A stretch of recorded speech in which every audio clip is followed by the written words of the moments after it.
Hello mga kaitsi, magandang buhay. Ayan po, sa kakahintay po natin, na atat po tayo.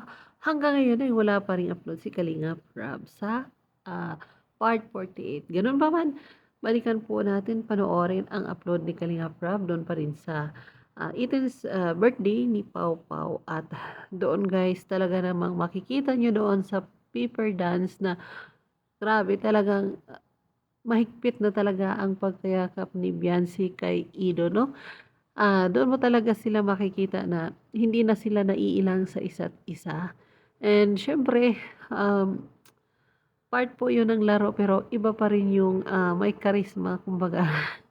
Iba pa rin yung, hindi ka na naiilang sa isa't isa kasi kayang-kaya mong, patunayan na kaya mo yung, paper dance, maipanalo mo. Pero gano'n pa man, ang last part dun is, ang natitira si, Jomcar at Edsy at saka si Danjoy.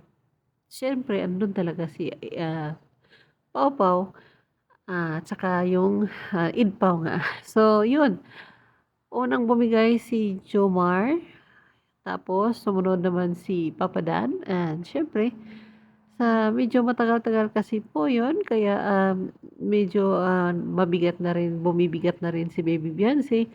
At sila lang naman dalawa ni Papo ang natitira. May ibinulong po si, Beyonce doon kay Ido na kumbaga siguro, ibaba na lang kasi siyempre birthday naman ni Pao, 'di dapat talaga si Pao ang bida. So ayun, binaba ni Ido, pero gano'n pa man, nakikita ko doon na, hindi na talaga kumbaga wala na talagang, ilang sa isa't isa. So ayan, natutuwa naman tayo at nakikita pa rin natin sila sa mga videos na kahit wala pang part 48. Pero gano'n pa man, hintay pa rin tayo sa part 48 kasi, paparating na po. That's all for now. Thank you so much for watching. God bless us all. Bye.